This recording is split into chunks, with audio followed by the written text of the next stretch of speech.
Dengan disetujuinya PSBB Kota Palembang oleh Menteri Kesehatan Republik Indonesia, pemerintah Kota Palembang langsung menindaklanjuti dengan menggelar rapat koordinasi penerapan pembatasan sosial berskala besar di Kota Palembang, bertempat di kantor dinas Wali Kota Palembang, Jalan Tasik. Rapat tersebut dipimpin langsung oleh Wali Kota Palembang, Harno Joyo, yang didampingi oleh Wakil Wali Kota Palembang, Fitrianti Agustinda, beserta tim gugus tugas COVID-19.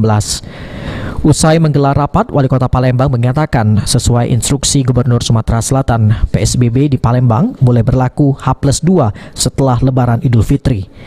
Ia menambahkan meski PSBB baru diberlakukan H+2 Lebaran Idul Fitri, masyarakat tetap tidak diperkenankan untuk mudik dan terkait untuk sanksi bagi masyarakat yang melanggar PSBB akan dituangkan di Perwali yang saat ini masih dalam tahap penyusunan.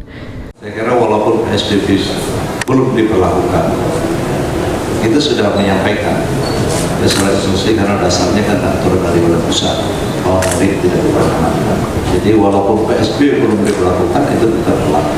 Sanksi yang terkait dengan PSBB ini nanti di Perwali nanti akan dituangkan terkait dengan semua sanksi yang apabila tidak mengindahkan.